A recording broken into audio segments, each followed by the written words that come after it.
D'abord, permettez-moi de m'incliner devant la mémoire de tous nos frères maliens qui sont tombés sur le champ de l'honneur il y a quelques jours, présenter au nom du président Bassirou Diomaye Faye, à mon nom, au nom du gouvernement et au nom de tout le peuple sénégalais, à réitérer nos condoléances les plus sincères et plus attristées. Comme je le dis, le Mali et le Sénégal, c'est un seul et même peuple.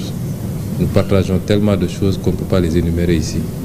C'est pourquoi, quand un tel événement survient au Mali, c'est comme s'il était survenu au Sénégal. Présenter au président de la République, son Excellence M. Assimi Goïta, toutes nos condoléances.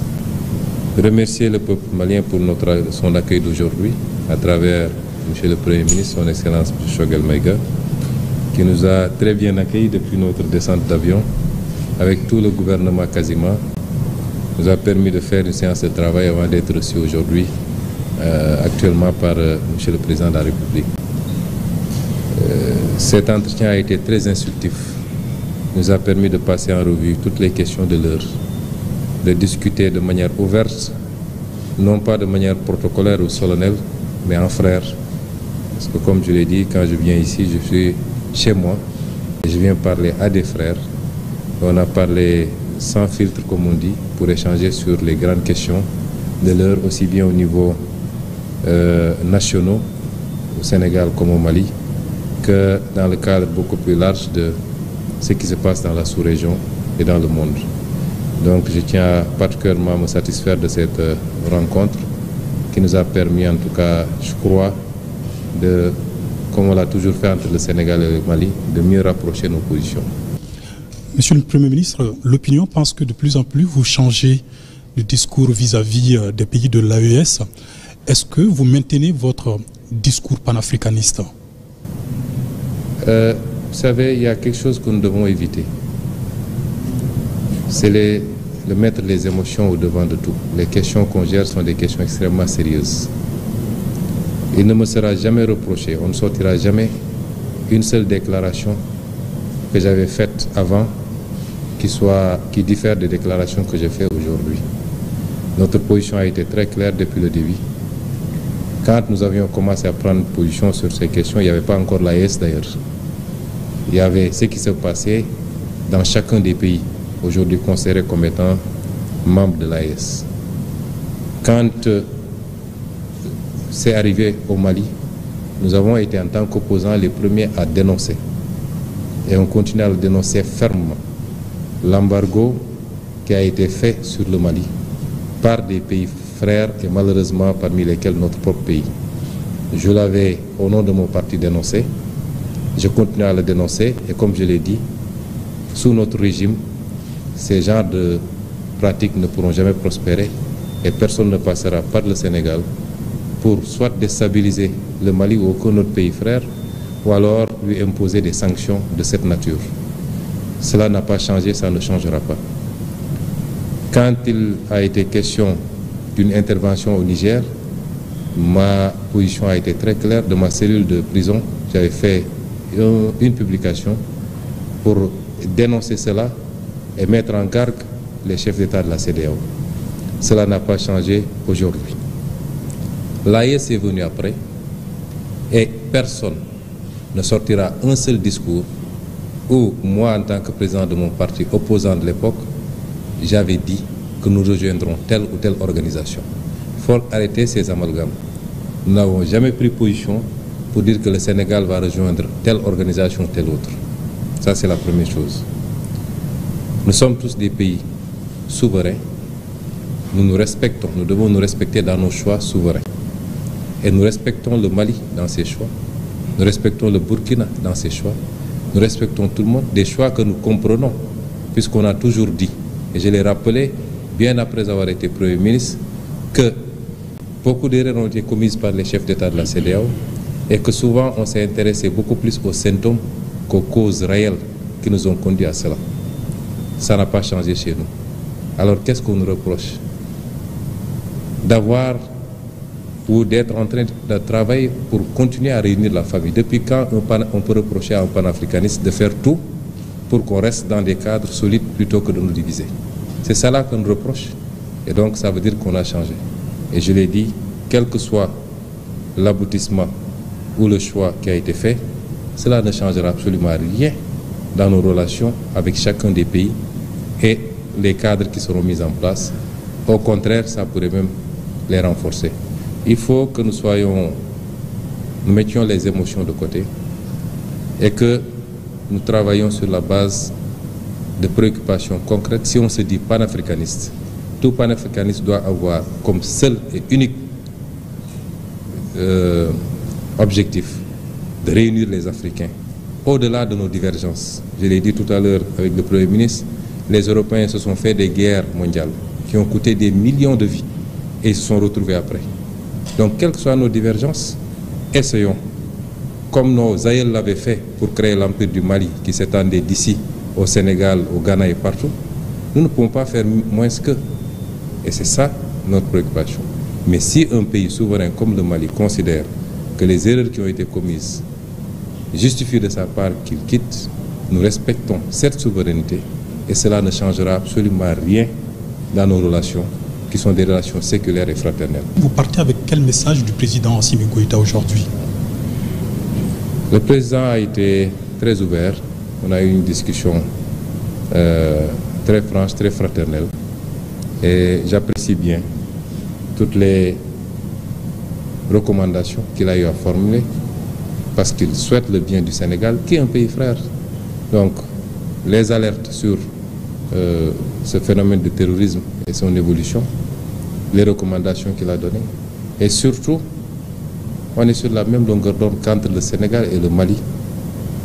Les considérations externes, exogènes à cette relation ne peuvent pas impacter cette relation. Nous resterons unis,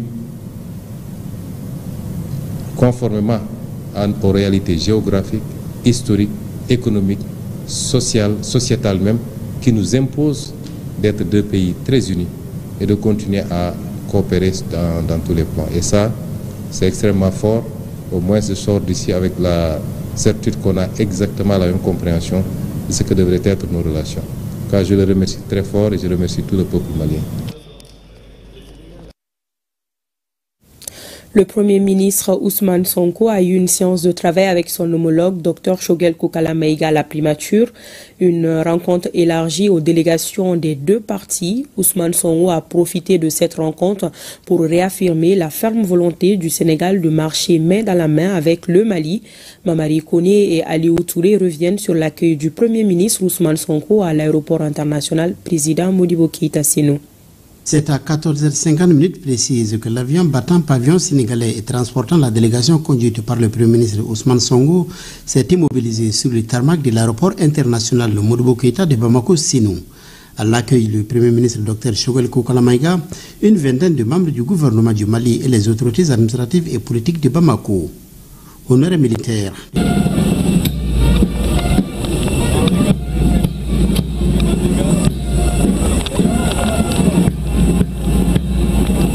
Le Premier ministre Ousmane Sonko est ensuite salué par les officiels. Les deux personnalités ont eu les premiers entretiens dans les salons de l'aéroport. Cap ensuite sur la primature où un autre tête-à-tête se tient avant la rencontre élargie aux délégations des deux pays. On note la présence d'une vingtaine de ministres du gouvernement malien. Dans son discours, le Premier ministre Dr Choguel Kokala Maïga a salué le parcours des autorités sénégalaises avant de relever les nombreuses similitudes entre le Mali et le Sénégal, ainsi que la profondeur des relations entre les deux pays. Laissé par nos devanciers, par les grands empires et royaumes, j'allais dire les liens forgés par l'histoire, la géographie, la sociologie, nous condamnent de travailler ensemble, la main dans la main, de cheminer au coude à coude pour faire face aux défis communs liés à la sécurité, j'allais dire à l'insécurité, à la stabilité et au développement. Nous sommes d'autant plus condamnés à travailler ensemble, Monsieur le Premier ministre, de concert, car nos deux peuples ont montré la voie de l'intégration en prenant de l'avance sur les États et sur nos institutions politiques. C'est le lieu de relever pour s'en réjouir la solidarité du peuple frère du Sénégal, malgré les péripéties politiques, envers le peuple malien pendant les 7 longs mois de sanctions illégales, injustes et inhumaines de la CEDEAO entre janvier et juillet 2022. L'autre volet de son intervention a concerné la création de la Confédération des États de l'AES ainsi que les nouvelles orientations prises par les autorités de la transition. Il a aussi fustigé le comportement de la CEDEAO. Nous invitons tous les partenaires de bonne foi à avoir une lecture objective, lucide et équilibrée de la situation pour mieux comprendre et envisager les solutions basées sur l'écoute mutuelle, incompatible avec l'ostracisme dont on a voulu frapper les pays de l'AES. Je le redis, l'AES n'est pas mise en place contre la CEDEAO. Elle est une alternative crédible à l'intégration sur-régionale. L'AES n'est pas le bourreau, elle est la victime. L'AES est engagée dans un combat de survie de ses États membres et de ses nations, pas des régimes politiques, comme certains tentent de le faire croire avec malice. Le Premier ministre sénégalais a commencé par s'incliner sur la mémoire des victimes de l'attaque des Tizawaten au nom du président sénégalais Bassirou Diomaye Faye et à son nom propre. Les sujets d'intérêt bilatéral communautaire avec en toile de fond la crise sécuritaire dans le Sahel ont été évoqués. Donc c'est un honneur et un plaisir d'être là pour pouvoir renouveler notre attachement à cette terre malienne, présenter nos salutations, mais également nous solidariser avec le peuple malien pour cette lutte qu'il mène, une lutte légitime pour sa souveraineté, mais une lutte également contre ce phénomène très lâche qu'on appelle terrorisme. Et vous assurez que rien de ce qui pourra déstabiliser le Mali ne viendra du Sénégal, en tout cas pas sous notre régime. Devant la diversité, Ousmane Sonko appelle les pays de la sous-région à l'union avant de condamner une fois de plus la CEDEAO dans sa prise de décisions inhumaines. La CEDEAO a très mal géré ces considérations. Et si c'était notre régime qui était au pouvoir à l'époque où ça se faisait, nous aurions fermement posé notre veto et il n'y aurait jamais eu d'embargo contre le Mali venant du Sénégal. Nous l'avions dénoncé. Le Mali et le Sénégal ont beaucoup de choses en commun. Ousmane Sonko est donc, selon ses propres termes, venu réaffirmer la volonté de son pays de marcher main dans la main avec le Mali.